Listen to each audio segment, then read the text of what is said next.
Assalamualaikum Bu Nida. Waalaikumsalam Ibu Ika. Bagaimana kabarnya? Eh, Baik, terima kasih Ibu. Ibu, tanpa mengurangi rasa hormat Ibu, ada waktu untuk saya Ibu?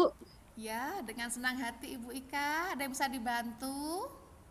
Oke, saya ingin sharing nih Bu berkaitan dengan perilaku murid-murid saya yang ada di sekolah saya.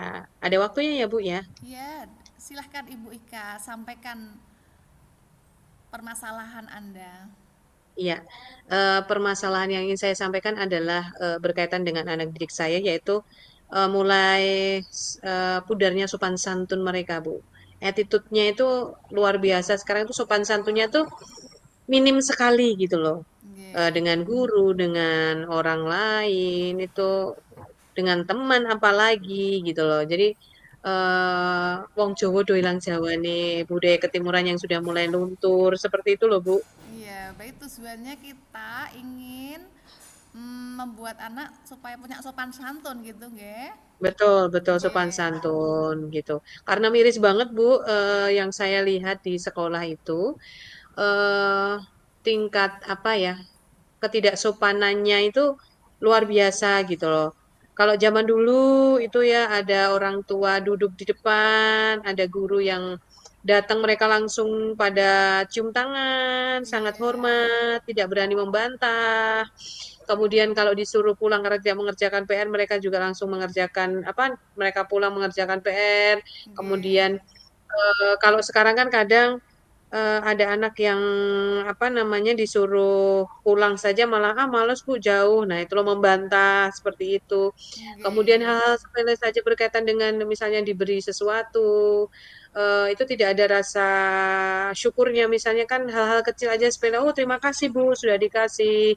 Kemudian misalnya ada Bapak Ibu guru duduk di bawah, itu anak-anak ya jalan-jalan aja, nggak ada yang Nggih. istilah amit-amit Bapak dan Ibu. Kemudian omongannya juga apa namanya kasar-kasar, tidak Nggih. mencerminkan budaya ketimuran seperti itu, Bu. Miris banget saya, Bu. Hmm, anak-anak itu mengapa melakukan hal-hal tersebut? Kira-kira apa yang menyebabkan mereka begitu, Ibu Ika?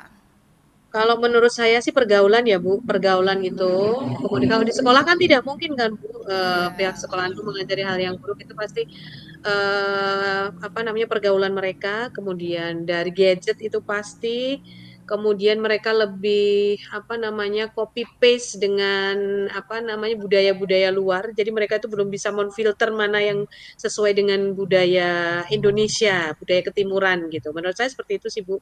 oh Dan iya, tidak ada ini penanaman dari orang tua. Nah, oh orang tuanya tidak terlalu, yang penting sekolah gitu aja mungkin ya Bu ya. Yang iya. penting nggak yang nakal atau gitu, tapi sotohan santunnya kurang dikedepankan seperti itu. Berarti hambatan yang Ibu alami terkait dengan orang tua itu apa, Ibu Ika?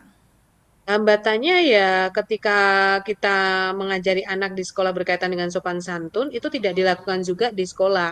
Maaf di rumah. Karena Hmm, biasanya orang tuanya itu kerja. Kemudian ada yang broken home, ada yang cuma dititipin sama mbahnya. Kadang kalau mbah itu kan yang penting anak ini areng, nggak kemana-mana, jadi hanya gadget saja. Nah itu pengaruh-pengaruh dari gadget itu juga luar biasa. Kemudian eh, berkumpul dengan orang-orang yang lebih dewasa, teman yang lebih dewasa, dan biasanya itu mengajarkan hal-hal atau memberi contoh dengan tindakan mereka yang sepatutnya tidak mereka lakukan gitu loh. Oh, Mas Kai aja seperti itu. Atau kadang juga orang tua itu yang menjadi apa contoh utama. Jadi mereka mengkopas apa yang dilakukan orang tua gitu. Seperti itu Bu ya. Karena saya juga menemukan orang tua itu ketika diberi informasi, kalau dulu diberi informasi kan pasti mengucapkan terima kasih oh gitu ya. Kalau iya, sekarang tuh enggak, cuma diem aja, cuma dibaca aja kalau lewat WA misalnya seperti itu. Itu kan juga hal yang miris banget loh Bu. Dari hal iya, kecil loh ya Bu. Heeh. iya. Terkait yang jenengan sampaikan, berarti Mhm. solusinya Ibu Ika kira-kira sudah ada belum nih gambaran solusi dari hambatan tadi? Solusinya adalah saya harus berkolaborasi dengan orang tua, Kemudian juga saya akan melakukan parenting, bukan melakukan parenting ya, kita membuat grup parenting. Kemudian ada pembiasaan-pembiasaan yang harus kita lakukan setiap hari karena pembiasaan-pembiasaan itu nanti akan menjadi karakter anak itu sendiri dan itu juga harus dilakukan oleh orang tua di rumah gitu loh Bu. Tidak Nggih. hanya di sekolahan saja. Kalau cuma bertepuk sebelah tangan jadi nggak akan jalan. Jadi harus ada kolaborasi semuanya gitu. Pihak sekolah dan juga orang tua juga anak itu sendiri. Jadi harus menimbulkan kesadaran juga gitu. Jadi Oh, sama-sama belajar. iya, berarti strateginya yang Ibu gunakan untuk mencapai tujuan berarti tadi pembiasaan dan satu lagi terkait dengan apa parenting ya Bu? Kolaborasi. Oh ya Parenting kolaborasi. juga. Ah, Mm-mm. iya betul betul betul. Itu prioritas yang mana dulu yang akan Ibu Ika lakukan? Prioritas yang utama itu pembiasaan sama kolaborasi. Kalau cuma Oh, pembiasaan saja tanpa ada kolaborasi, hasilnya tidak akan maksimal. Jadi kita berjalan beriringan seperti itu, Bu. Jadi punya program sekolah itu jalan, nanti kita sampaikan ke orang tua gitu.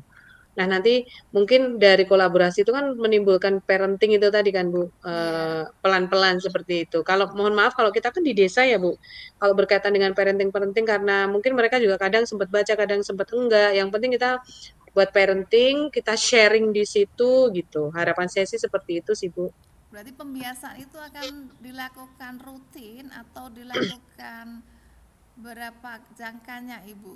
Pembiasaannya Kalau mm, kalau pembiasaan itu akan kita lakukan setiap hari, Ibu. Jadi sebelum masuk ke kelas, itu kita akan melakukan pembiasaan yang berkaitan dengan Basa Kromo. Jadi anak-anak itu ngapalke Basa Kromo gitu. Harapannya adalah mereka nanti bisa berbahasa Kromo tidak hanya dengan orang tua tapi dengan guru dan teman-teman lain. Jadi dia bisa menempatkan diri gitu loh.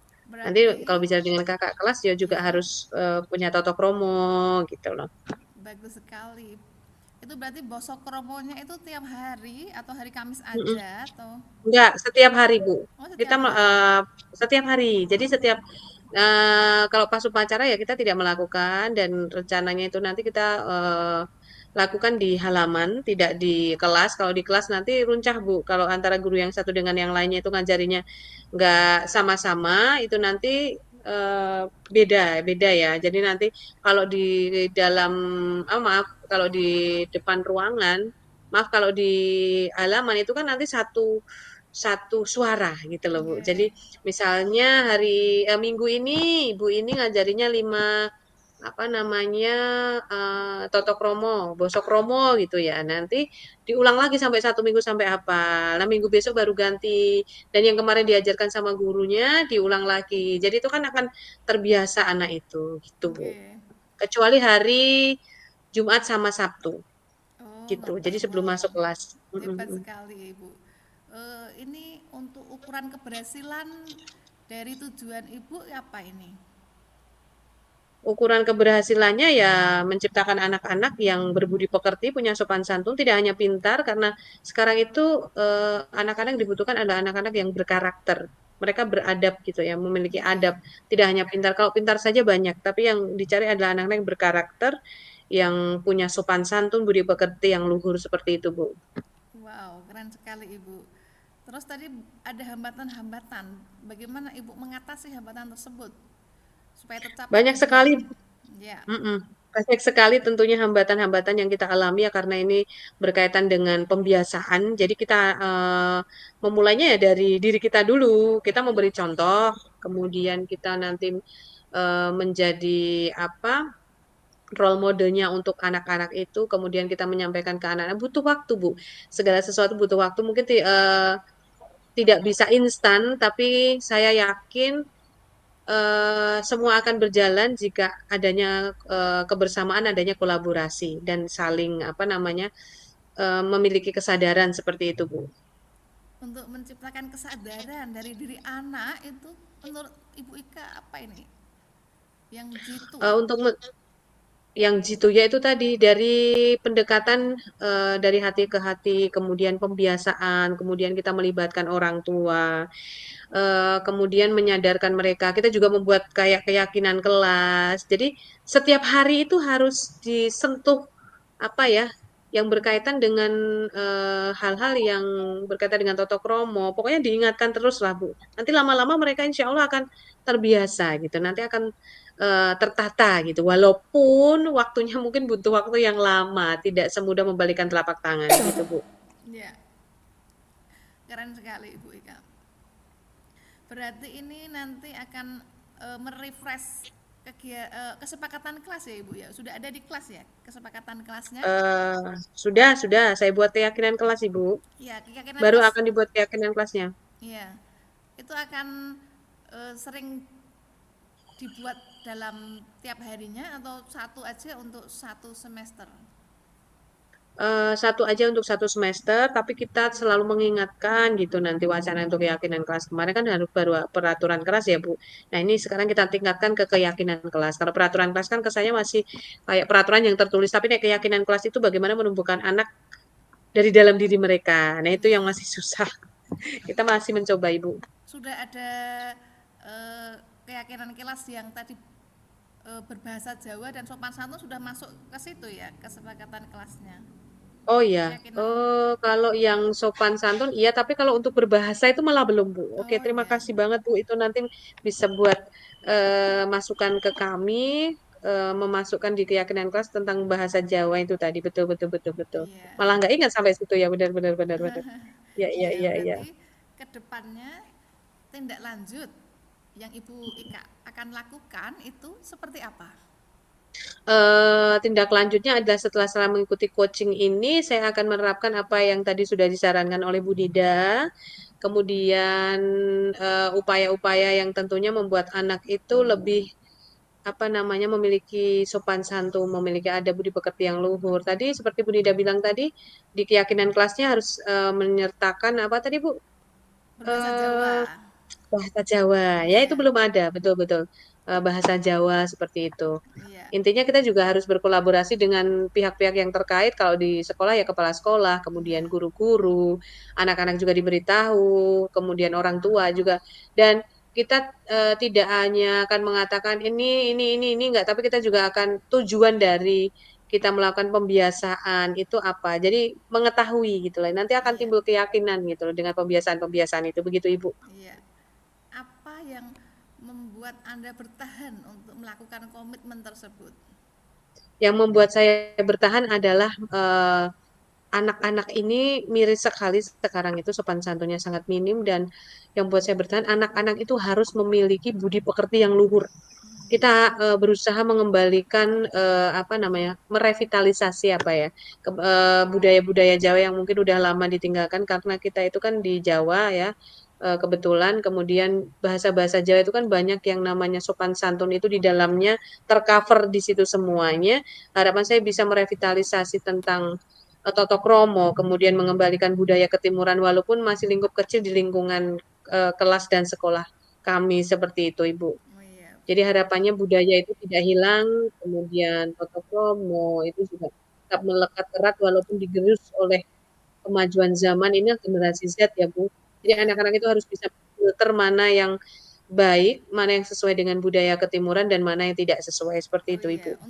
Terima kasih. Untuk yang berbahasa Jawa itu apakah sudah di seluruh kelas atau cuma di kelas Ibu A saja? Kalau bahasa Jawa ini baru kita mulai pelan-pelan ya Bu. Ini kita lakukan di seluruh kelas. Jadi dari kelas 1 sampai kelas 6 kumpul. Nanti sama materinya seperti itu Bu. Nah ini baru kita mulai baru dapat berapa hari gitu Bu. Oh iya, berarti Jadi sudah harapannya nanti akan jadi pembiasaan. atas izin Bapak Kepala Sekolah ya, berarti ya, ini sudah bagus Sudah, sekali. sudah. Beliau sangat merespon dengan baik seperti itu. Tapi ya belum maksimal sih Bu. Kadang ya eh diadakan, kadang kalau Iya, pas ada kegiatan yang nggak diadakan. Nah ini harapan kita nanti bisa konsisten, iya, kemudian benar-benar bisa menggiring anak untuk apa namanya memiliki budi pekerti, adab yang baik, sopan santun seperti itu Ibu. iya.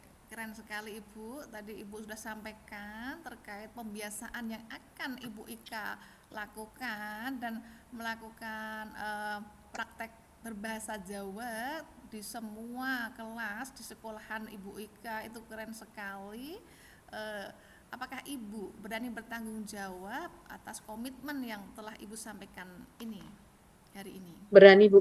Ya, saya berani bertanggung jawab atas komitmen yang saya sampaikan saat ini. Ya, terima kasih Ibu Ika atas komitmennya. Semoga dengan komitmen tersebut nanti ada peningkatan sopan santun dari anak didik di sekolahan Ibu dan kedepannya menjadi generasi yang berakhlak mulia dan sukses Amin, dunia amin, amin. akhirat Ibu. Amin, amin. Bagaimana Terima kasih perasaannya Bu setelah Ida. sharing terhadap saya? Lega Bu, ada pencerahan yang Alhamdulillah. pastinya seneng banget. Kenapa saya pilih Bu Nida ya karena itu tadi bisa melegakan. Iya, wow, Bisa keren sekali. melegakan. Ya, terima Ya, kasih sudah sharing terhadap terima kasih saya. banyak Ibu. Semoga Ya, bermanfaat. Gitu, nggih. ini Assalamualaikum Bu semoga Ika. terus ada. Ditunggu Ya, lagi sharing-sharing Waalaikumsalam warahmatullahi berikutnya. wabarakatuh. Ya. Terima kasih Bu. Terima Sami-sami. kasih untuk waktunya. Ya.